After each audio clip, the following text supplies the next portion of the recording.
Tak nas wita dzisiejszy dzień. Pozdrowienia z Kigali, stolicy Ruandy.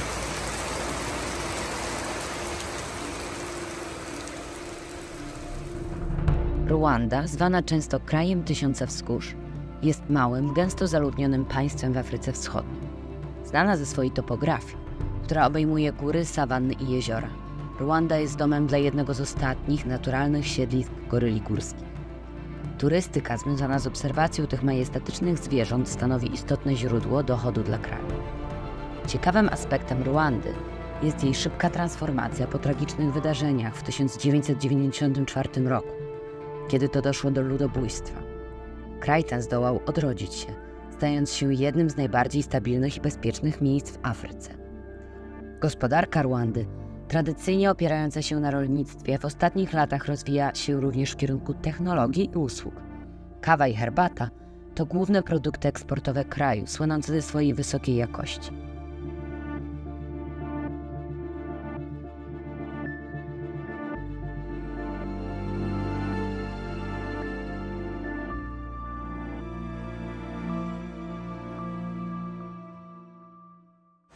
Siemanko. Szczerze powiem wam tak czystego miasta nie widziałem w całej Afryce. To jest po prostu wszędzie mega czysto. Nie ma papierków, śmieci, nic kompletnie. Ludzie ładnie ubrani, normalnie. Wiecie, po takiej Ugandzie, jak tam te dzieci takie brudne były, ludzie tak chodzili bardzo źle ubrani i tak dalej. Wiadomo, bieda. To tutaj jest tego totalne przeciwieństwo. Tutaj... Nie wiem jak to określić, żeby to się nie zabrzmiało, ale normalnie w jakimś normalnie europejskim mieście. Czysto, ładnie, widać, że jest doinwestowane też. W ogóle właśnie słyszałem, że ten kraj, czyli Ruanda, jest jednym z najbezpieczniejszych krajów w całej Afryce. Kigali jest najczystszą stolicą, no ale niestety ten kraj ma złą przeszłość, przykra sytuacja się tu wydarzyła. W sumie ludobójstwo, to nie taka sytuacja, straszna rzecz, jaka było ludobójstwo. Zginęło 1 milion ludzi wtedy, było to ponad 30 lat temu.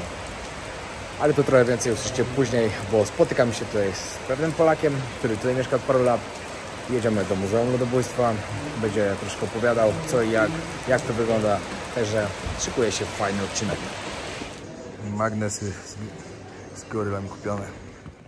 Właśnie przyjechaliśmy odebrać nasze motorki, które wypożyczamy sobie, żeby przez kolejne 3 dni właśnie tak zwiedzać. Chcemy jutro pojechać też do Burundi. To jest taki kraj, który jest tutaj zaraz obok.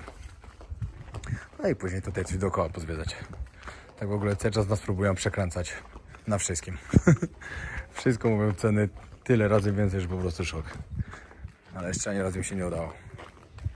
No i takie 2 maszyny sobie bierzemy. Także będzie wesoło.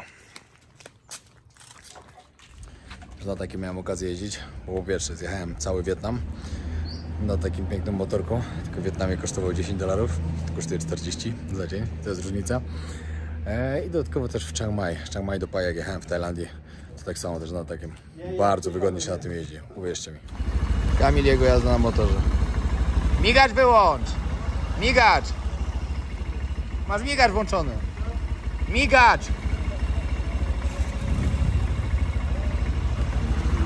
On ma duży motor, ale nigdy nie miał taki czas, trzeba zmieniać biegi.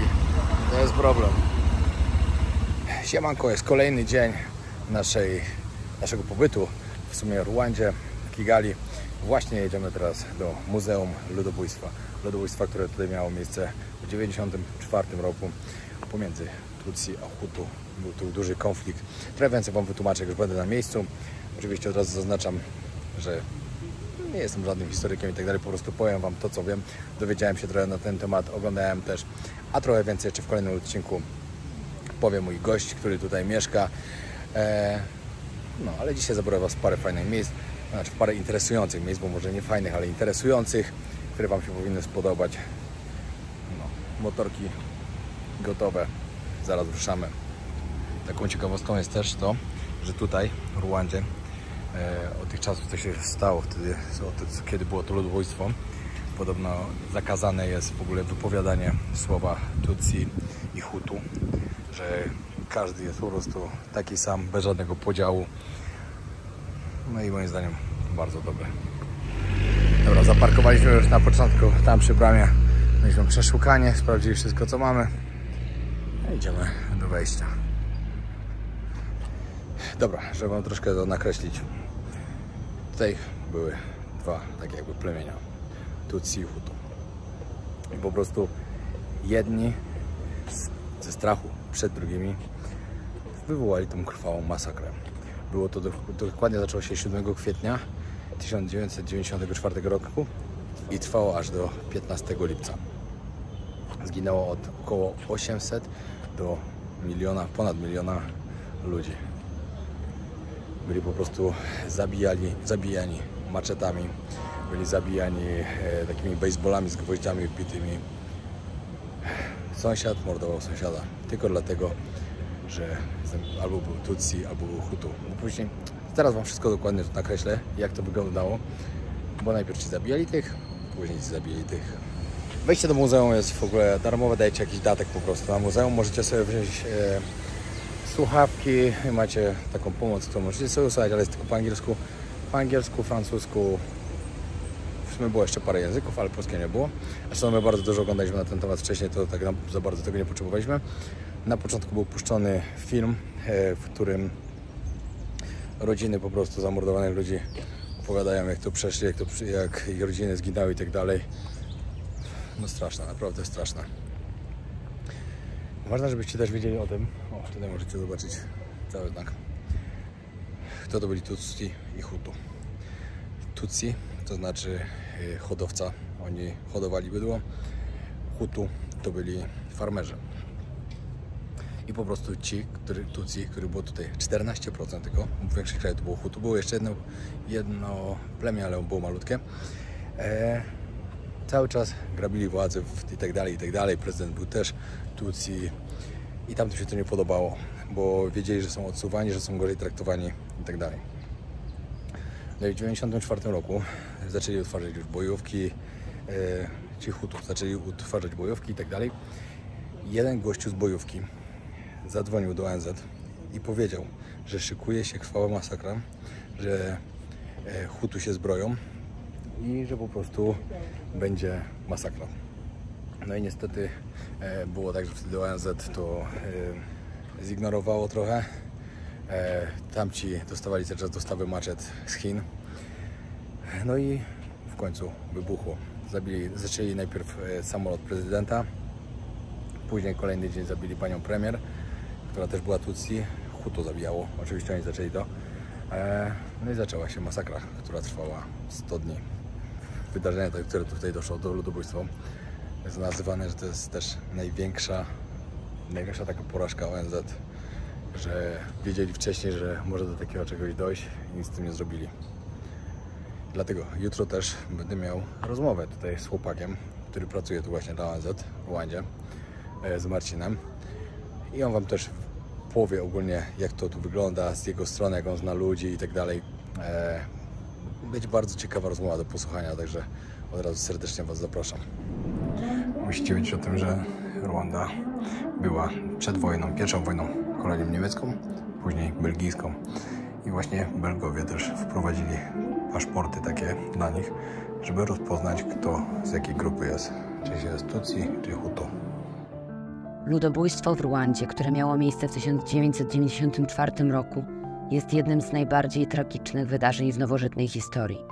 Przez około 100 dni, od kwietnia do lipca 1994 roku, doszło do masowych zabójstw, w wyniku których zginęło około 800 000 osób, głównie z etnicznej grupy Tutsi, ale także umiarkowanych Hutu i Twa. Konflikt etniczny między Hutu a Tutsi w Rwandzie ma długą historię, ale bezpośrednią przyczyną ludobójstwa było zestrzelenie samolotu z prezydentem Rwandy, co wywołało falę przemocy. Ekstremistyczny rząd Hutu wezwał do całkowitego wyeliminowania Tutsi. W odpowiedzi na to grupy milicji Hutu i zwykli obywatele brali udział w zabijaniu swoich sąsiadów, znajomych, a nawet członków rodziny. Ludobójstwo charakteryzowało się ekstremalnym okrucieństwem.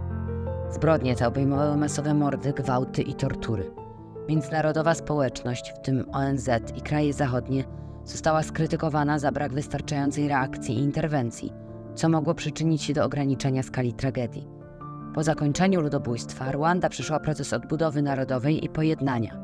W retrospekcji brak odpowiedzi na ludobójstwo w Rwandzie jest często postrzegany jako jedna z największych porażek międzynarodowej polityki i humanitaryzmu końca XX wieku.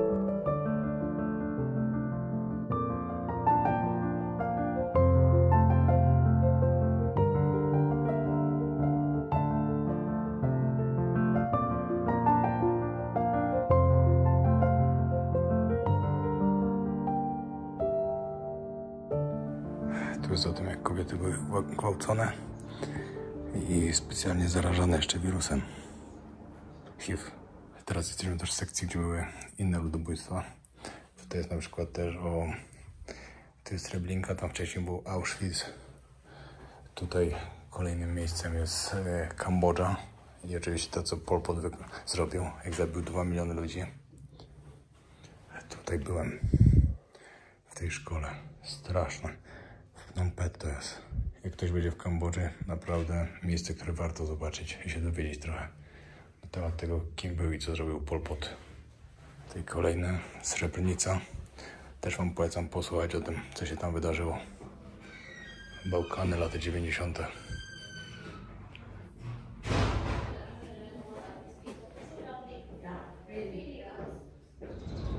Idziemy dalej, tutaj jest pomnik właśnie ofiar. Ludzie składają róże.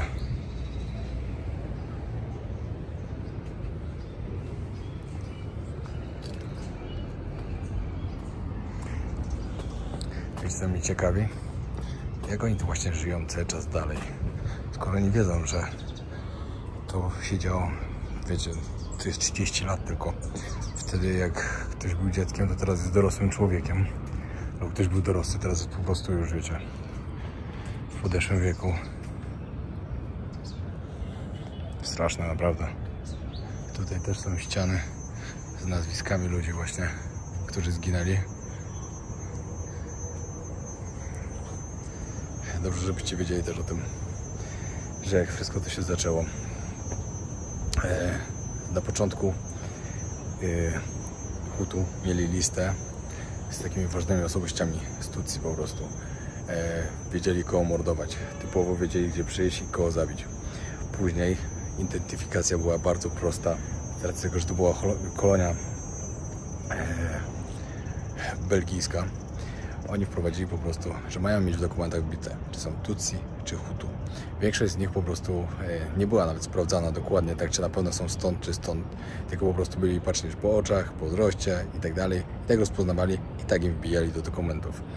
Także jak Hutu zaczęło krwawą masakrę tutaj, każdy po prostu musiał się legitymować, był łapany, zabijany.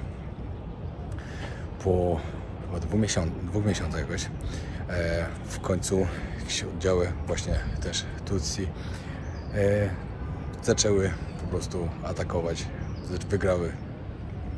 wygrały też oczywiście starcia.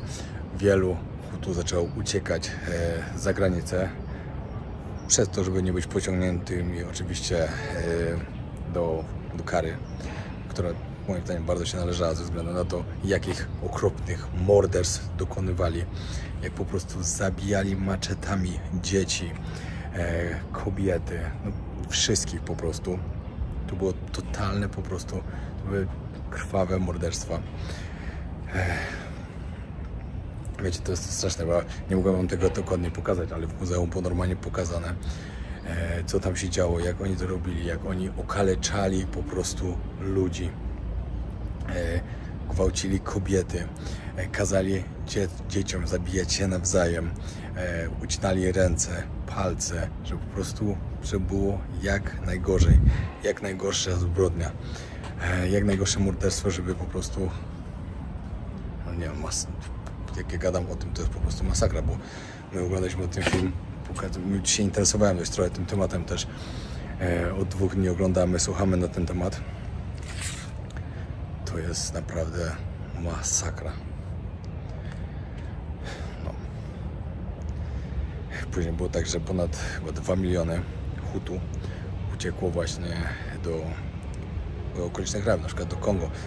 Tam były założone obozy i później ci, jak chyba po 2 latach było też tak, że w końcu Tutsi zrobili tam najazd na ten obóz, żeby po prostu połapać tych ludzi. Dużo osób było wysyłanych tu do kraju i po prostu na granicy już zabijani. I no masakra, pomyślcie sobie, ponad 1 milion ludzi zginęło tylko dlatego, że ktoś był z innego plemienia. I to był konflikt. No i właśnie tutaj też dużo czytałem na temat rasizmu w Afryce, który jest cały czas po prostu, tylko ze względu, i to między sobą, ze względu na to, że ktoś jest z innego plemienia. Masakra, naprawdę masakra. I dodatkowo jeszcze wtedy, jak to wszystko się zaczęło, jak oni już tam zapowiadali, że to się stanie też, wiecie, były donosy do ONZ, że to się stanie. I w radiach było nagłaśniane cały czas, że jak padnie hasło, że drzewo musi być ścięte, wtedy ma się zacząć właśnie ta cała krwawa masakra. Idziemy teraz do kolejnego miejsca, które też jest bardzo związane z tym, co się wydarzyło. Są to kościoły, w których po prostu starali się ukryć ludzi, przechować, żeby przed tą całą masakrą, żeby ich nie zabili. I wtedy Hutu na przykład, jak wiedzieli, że tam jest dużo osób, podpalali taki kościół, mordowali wszystkich, wrzucali jakieś ładunki. Także pojedziemy tam zobaczyć też, żeby wam to trochę pokazać. Po drodze zatrzymaliśmy się, żeby sobie zjeść jakiś obiad, kawki się napić. I tak sobie naprawdę jechałem po drodze i myślałem, pomyślcie, ile musi być nienawiści i złości w człowieku, który na przykład, nie wiem, zabija dziecko maczetą, albo dziecku każe zabić drugie dziecko, swojego kolegę, albo kogoś z rodziny, albo jak była cała rodzina, po kolei okaleczali, nawzajem ucinali ręce, nogi, że inni na to patrzyli, gwałcili kobiety, zarażali je wirusem HIV, po to, żeby po prostu już więcej nie rodziły dzieci, okaleczali je. To sobie po prostu na banie człowiek nie może tego aż wyobrazić. Straszna rzecz, do strasznej masakry tu doszło w tym kraju. Jesteśmy w miejscu teraz, które nazywa się Ntarama, dokładnie, tak. No i to jest właśnie miejsce, gdzie tutaj widać dokładnie, do czego tu dochodziło. Dobra, niestety nie możemy wejść do środka i wam pokazać. Znaczy, my byliśmy wszędzie tutaj po kolei. Tutaj jest, przed nami jest kościół. Tutaj była kuchnia, gdzie gotowali, tam była szkoła. Chciałbym wam to wszystko pokazać, ale niestety nie mogę. No jest zakaz, trzeba mieć specjalne pozwolenie. W kościele było normalnie ławki ułożone, były ubrania powieszone ofiar. W samym kościele zginęło 5000 osób, żebyście wiedzieli, w środku, żebyście sobie to wyobrazili. Ludzie przychodzili tutaj, Tutsi tutaj przychodziło, bo myśleli, że się schronią w kościele, że nikt ich w kościele nie zabije. Tak to nie działało niestety. Przyszli Hutu, zabili ich, rzucali granaty do środka, palili, zabijali. Były tam pokazane dokładnie jeszcze czaszki ludzi, kości były. Czaszki były pokazane, jak na przykład była maczeta wbita. Było na przykład, że od kuli była czaszka, była dziura od kuli. Było czegoś pęknięta po prostu. Dodatkowo były kości. Oprócz tego kawałek dalej były zawieszone ubrania ludzi, a jeszcze dalej były na przykład znalezione rzeczy, które na przykład zostały po tej masakrze, czyli jakieś właśnie maczety, jakieś noże, nawet były tam jakieś granaty powieszone. No było po prostu dużo rzeczy. Bardzo żałuję, że wam tego nie mogę pokazać, no ale po prostu nie mogę. Nie mam zezwolenia. Pan powiedział, że bardzo by chciał, ale nie może mnie tam opuścić. W kuchni też było pokazane, jak po prostu tam zostali ludzie spaleni. W szkole były też ławki pokazane, było miejsce, gdzie na ścianie była plama, gdzie po prostu zabijali dzieci, rozbijali. Szkoda im było kul i zabijali po prostu ścianę. Tam dalej jest taki duży memorial, gdzie są wypisane nazwiska, imiona, nazwiska ludzi, którzy tu właśnie zginęli. Schodziło się do podziemi, to były po prostu trumny, normalnie pokazane trumny. I to jest traktowane jako wielki grobowiec, gdzie ludzie po prostu przychodzą i modlą się tutaj, bo tam byli zakopani po prostu, tam były zakopane ciała ich bliskich. No tak jak wam mówię, no, tutaj zginęło 5000, a jeszcze po różnych tych było, że ogólnie 7000 osób tutaj zginęło. Coś strasznego, naprawdę. Szkoda, że wam tego nie mogę pokazać. Naprawdę bardzo, bardzo szkoda, że wam nie mogę tego pokazać, jak to wygląda w środku, bo to było bardzo ciekawe. Ale pan powiedział, że on później będzie miał kłopoty. Patrzcie, jak to wszystko jest zabezpieczone blachą. Dachy są porobione, żeby deszcz i tak dalej nie zniszczył tego. Możecie zobaczyć dziury, jak są. Powiem wam jeszcze parę fajnych rzeczy, których się dowiedziałem.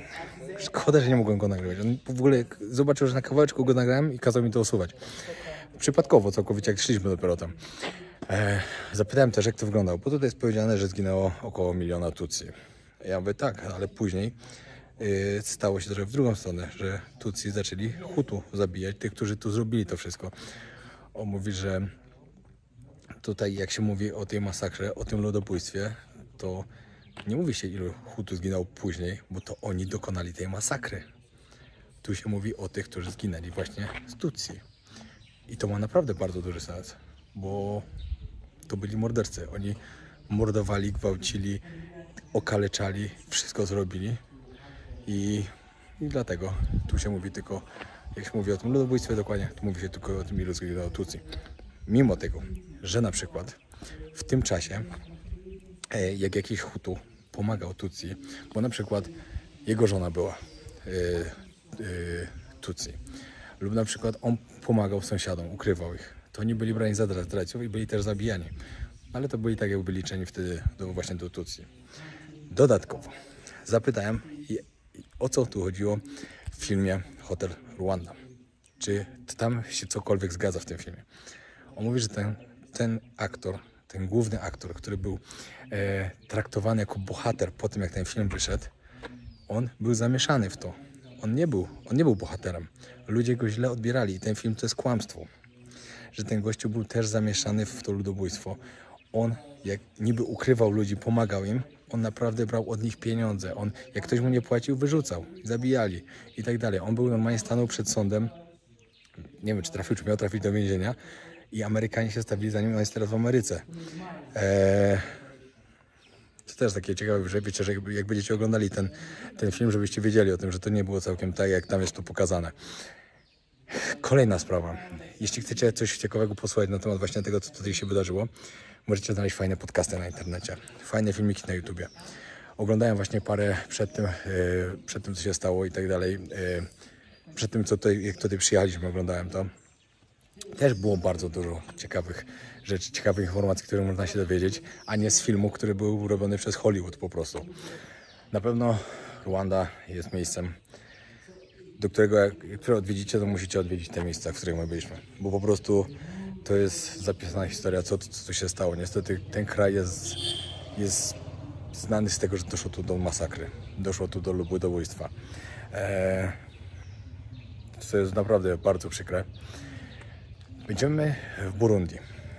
Prawdopodobnie w weekend zobaczycie odcinek z Burundi, czyli z kraju, który jest tutaj obok. Tam też doszło do masakry, tylko na odwrót. Tam zginęli Tutsi. Zginęło chyba coś około 200 do 300 tysięcy Tutsi wiele lat wcześniej. Ale to wam też powiemy później na kolejnym tym. Jak będziemy już tam po prostu, to tam o tym trochę więcej opowiem. Dodatkowo też zacząłem oglądać, jeszcze nie skończyłem, dokument, jak kobiety właśnie z Tutsi. Tutaj Francuzi zorganizowali obozy, takie pomocy, żeby pomóc ludziom i tak dalej, i tak dalej. I te kobiety po tym wszystkim opowiadają, że ktoś, kto miał im pomóc, tak naprawdę był ich oprawcą. Że przychodzili, gwałcili, kazali robić różne rzeczy, że to po prostu straszne rzeczy. Zresztą jak wpiszecie sobie na internecie o ludobójstwie w Rwandzie, to też pojawi wam się tam ten filmik właśnie, jak kobiety się opowiadają o tym, co tu się działo w tych obozach. Ludzie, którzy mieli pomagać, robili straszne rzeczy. Dobra, jedziemy dalej. Dobra, przyjechaliśmy teraz odwiedzić jeden z takich fajniejszych targów, które jest polecane też tutaj właśnie przez Marcina, żeby zobaczyć taki lokalny, typowy markecik. Thank you. Patrzcie, jak tu fajnie wygląda. Chociaż po tym wiecie, jak mamy takie markety w Tajlandii. No dobra, może troszkę jest inny. No ale tak.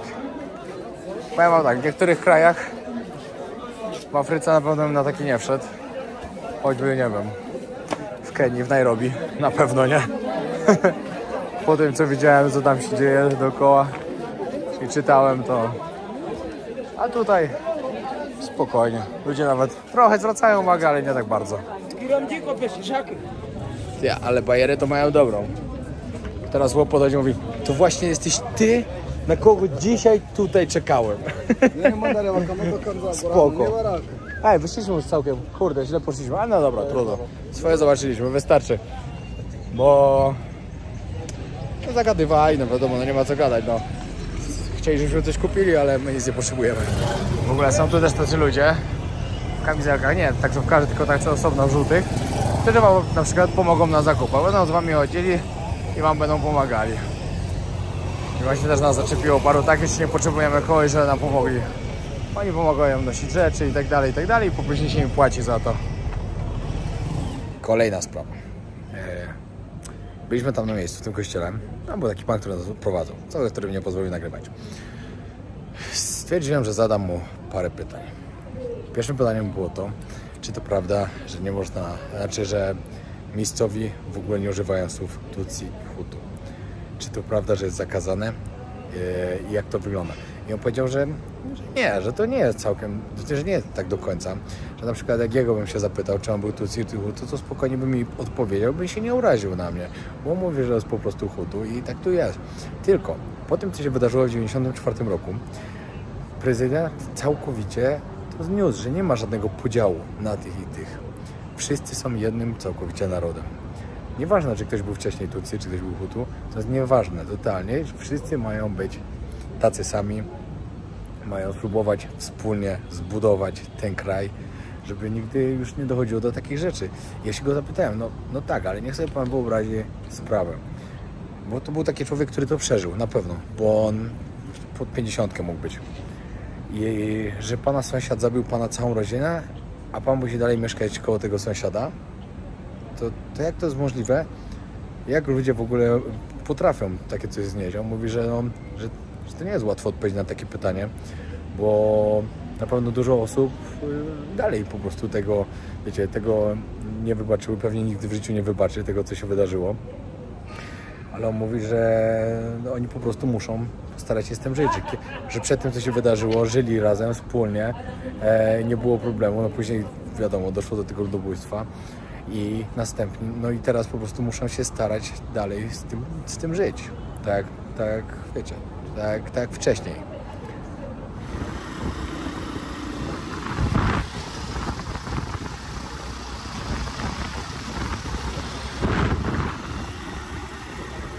Przyjechaliśmy pod najbardziej chyba oświetlone miejsce w całym, oświetlone miejsce w całym mieście.